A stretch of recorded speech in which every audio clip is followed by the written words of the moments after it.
What's going on, everyone? Welcome back. Today, we're going to be discussing the ever so controversial topic: should you draft a tight end early for fantasy football purposes? So make sure to tune in. And if you enjoy, hit that like button, subscribe. Let us hear it in the comment section. Where do you fall in terms of this discussion, along with any other questions you guys might have? We will do our best to answer them all. And lastly, check us out online at alldaypigskin.com. And while you're there, get yourself a copy of the 2021 ADP Fantasy Football Draft Guide.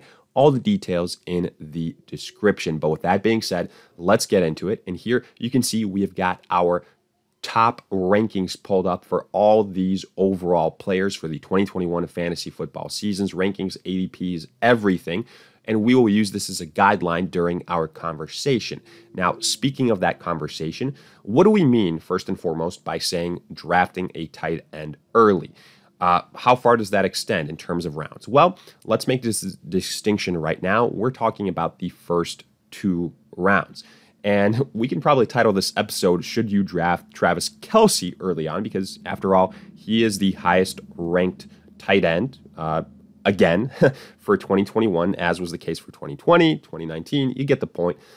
He's the overall consensus number one guy at that position. In fact, he is the tight end one here. You can see him ranked 15th overall.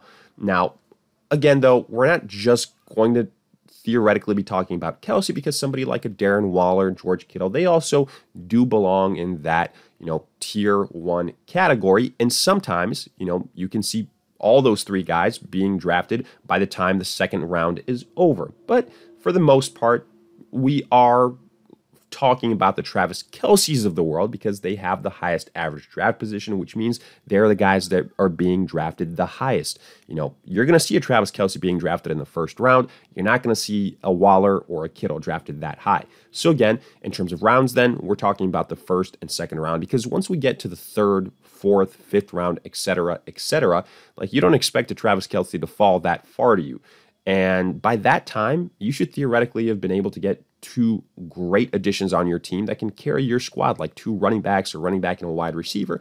So it's not as big of a deal if you take a tight end afterwards. And again, a lot of this conversation is going to boil down to what you're giving up in order to land a top-notch tight end, because let's discuss what you're doing by getting a top-notch tight end, the pros and the cons. Because one of the biggest pros, and you're going to hear it every single season, is you get a reliable starter at position that can be a wasteland. So what you're therefore doing is that you're just avoiding the situation of having to stream the tight end position every single week, having to pick up someone off of waivers, and then praying and hoping that they get a touchdown so that they can get close to double-digit points. Because a lot of times when you're streaming tight ends, that's what it comes down to. If that player can get a touchdown and, everything else afterwards is just a bonus. Because most times when you're streaming a tight end, you're going to be getting between like 5 to 10 points. Like if you're lucky sometimes, getting double-digit points at a streaming tight end position, that's very, very good. And again, it's something that getting a serviceable tight end off of waivers, very hard to do. It's not like we can find, last year's Robert Tonyan or Logan Thomas all that easily. It's a tough thing to do. It's a tough position to predict across all analysts. So that's why a lot of times some people will bite the bullet and draft a tight end early. What are some other pros, though? One that I always hear is, well, if I draft a Travis Kelce or whoever the top overall tight end is, I basically get a wide receiver at the tight end position. And again, I'm differentiating myself at a position that sometimes people ignore, therefore giving myself that positional advantage that can mean so much. And look, I don't disagree with that at all. I don't disagree with that because it's true. I mean, Travis Kelce, stat-wise, last year, he would have been a top 5 wide receivers when you look at receptions, yards, and touchdowns. So that is very, very valuable. That's all true. But to some extent, you have to think about it, well, okay, if he's the 4th, 5th, 6th overall wide receiver, quote unquote, how high should that, again, quote unquote, wide receiver be drafted? Should that be happening in the first round? To which I would say, hell no, because in the first round, the most important positions are running backs and like the 2 top end wide receivers. But again, somebody might counter here with another important point that should be discussed. the size of your leagues matters here, because if you're in a smaller league, then theoretically speaking, getting a advantage at one of those positions like quarterback and tight end does mean a little bit more because, inherently the player pool will be deeper. So there's a higher chance that a top-notch running back or a top-notch wide receiver falls to you later, even though it's still a risk. And I would say if you're drafting with savvy individuals that have a lot of experience, they still understand what position matters most, and that is the running back position. And then on the other side of the spectrum, if you have a bigger league, 12 team, 14 team, 16 team, then I would say you have to go a running back. Going a Kelce or whatever, a tight end early on in the first round, that is super, super risky because you see it every single year. The first round is dominated by running backs, and if it's a bigger league that understands, again, running back is the most important position, that player pool is going to be exhausted at that position a lot quicker. And I continue to say, look, running back is king, running back is king. There's a reason for that because we here discuss positional hierarchy a lot. And I always say this, especially when it comes to the advice that I give for fantasy football drafting. You need to understand the positional hierarchy. It goes running back, wide receiver, tight end, and then quarterback. The logic being, again, running back is the most important position. There's a big time drop off there. It's, you need a top-notch running back to kind of carry your team because there's not all that many great guys. It's a lot tougher to find like an RB1 after the third, fourth round. Whereas for wide receivers, it's a little bit easier. For tight ends, again, it's tough, but you need to know what you are giving up. And that's the whole idea of this. Now, before, I give you potentially the cons in my overall opinion on this take, I do want to say that a lot of this will also have to do with where you personally rank some players. Because, for example, how many running backs do you have ahead of a Travis Kelce? Here, for example, you see there are 10 listed running backs and even a couple of wide receivers ahead of a Travis Kelce. Now, if this was PPR scoring, there'd probably even more running backs ahead of a Travis Kelce. The point being is every single person, depending on how they rank their players, their tiers, they could have Travis Kelce a little bit higher, a little bit lower. So, there's no perfect answer to this, but I'll just try and give you the most, logical solution when it comes to this in terms of the research that I've done, all the mock drafts that I've done, again, the experience that I have all these years and seeing how these things transpire. So let's begin with this. Should you draft a tight end in the first round? My answer to that, hell no. Okay, that's a pretty definitive answer. Why though? Well, for the majority of us, we're going to be playing in 10-team or 12-team leagues. So the first 5 picks, this is where I can definitively say like 100%. First 5, 6, 7 picks, should you draft a tight end? Nope. For all those platforms that have Travis Kelce as a top 3, 4, 5, 6 overall player, I couldn't disagree with that more. I mean, here you look at Fantasy Pros, they have him as the 15th overall tight end.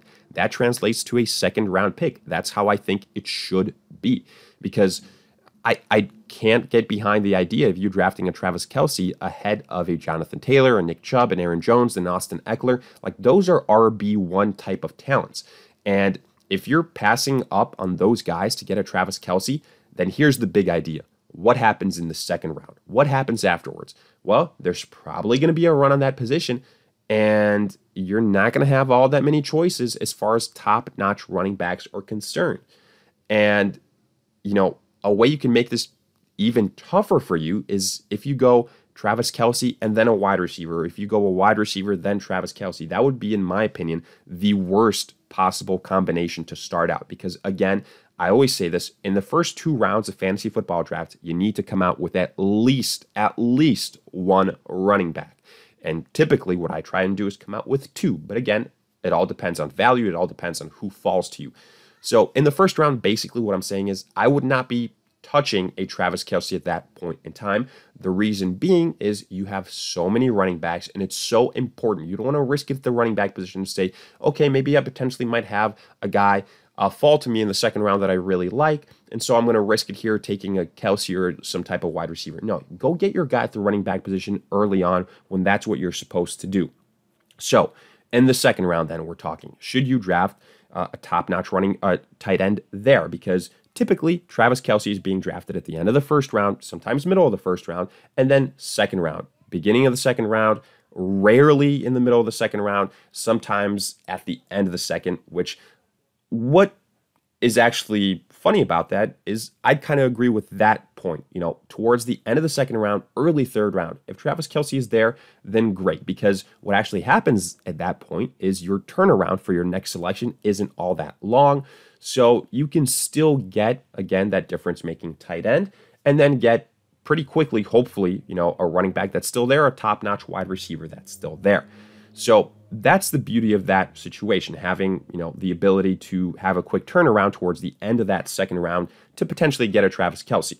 But I will continue to say this. Why would you maybe select a Travis Kelce at that point in time when, again, this will be dependent on your tiers, how you project certain players to go, when you can get a tier 2 tight end that will still be a big-time contributor, that will still get you an advantage at that position in the 4th, 5th, 6th round, potentially, again, depending on the size of your leagues. Because our tier 1 tight ends, they are Travis Kelce, Darren Waller, and George Kittle in that order. But our tier 2 tight ends that aren't that far behind, TJ Hawkinson, Kyle Pitts, and Mark Andrews. And afterwards, then I would say it kind of transitions into that quote-unquote wasteland where there's a lot more question marks. And the thing is, with the Andrews, Hawkinsons, and Pitts of the world, you can get those guys in the 4th, 5th, 6th round.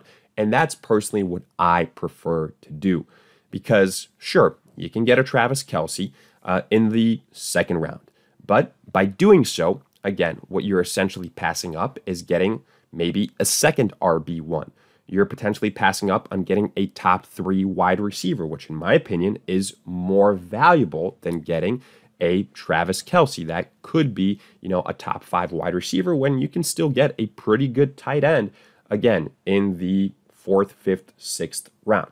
Now, if you guys disagree with the fact that having a TJ Hawkinson, Kyle Pitts, or a Mark Andrews still gets you a positional advantage at tight end, then okay, maybe it's a different type of conversation to have here, but I really do believe that those guys still fall in that category. And if I can allow myself to wait an extra 2 rounds to still get a tight end that I think will be very, very serviceable, a top 5 guy, while loading up on 2 running backs, 2 wide receivers, to me, that is the perfect way to do it. Now, for all those of you that are asking, well, okay, in the 3rd round, should I take a tight end then? I would say that's the point in time where I would feel comfortable taking a chance on a Travis Kelce. The problem, of course, being is Travis Kelce probably won't be available at that point in time. So when is the earliest I would pull the trigger on a Kelce? Well, it'd probably be at this point in time. Once all these top running backs that you see are off the board, and then once the top wide receivers that you see, top 4, top 5 are off the board. So I'll say Tyreek Hill, Stephon Diggs, obviously Devontae Adams, Calvin Ridley. If it's PPR, you can throw in a DeAndre Hopkins, maybe an A.J. Brown. Once those guys are off the board, then we can talk about Travis Kelce, because essentially then he is that next best overall player. But since I'm somebody that, kind of prioritizes running back and really puts a lot of stock into the positional hierarchy, you guys know off the bat that I'm somebody that if I was making the pick for every single team, I'd be selecting Travis Kelce in the middle to the end of the second round. I still don't think that that's being disrespectful to Kelce. That's, only a little bit later than potentially drafting him in the early second round. But I'm doing so, drafting him towards the end of the second round. Again, the takeaway is because I have that quick turnaround and I can still get a top-notch wide receiver afterwards. So, there's not a big drop-off at that position, or a serviceable, low-end RB1, high-end RB2, because the name of the game, again here, the takeaway message, if you draft a tight end early, you need to know what you are passing up on. Usually, that's a top-notch running back. If you do so in the first round, could potentially still be a top-notch running back if you do so early in the second round, definitely like a top 3 wide receiver. That's why what I would suggest here, if you decide you want to get a tier 1 tight end, so a Kelce, a Waller, a Kittle, wait until the end of the second round. And if you're all right passing on Kelce, even better, because then you can get a Waller, Kittle in the 3rd round. And if you're somebody like me, that's all right getting a tier 2 tight end, a Hawkinson, a Pitts, and Andrews, then that's the best, I would say resolution, because you can wait an extra 2.5 rounds, get one of those guys, and then in the meantime have a very balanced roster where your other more important positions, running back and wide receiver, won't, fall by the wayside as a result of taking a tight end early, and then you be left scrambling there. So hopefully you guys enjoyed that breakdown. Let me hear it. Do you agree, disagree on this situation? And if you enjoy, hit that like button, subscribe. Hopefully this was, again, a good conversation and you guys got something out of it. Lastly, just check us out online at alldaypigskin.com. While you're there, get yourself a copy of the 2021 ADP Fantasy Football Draft Guide. Details in the description. But in the meantime, we'll see you guys in future videos.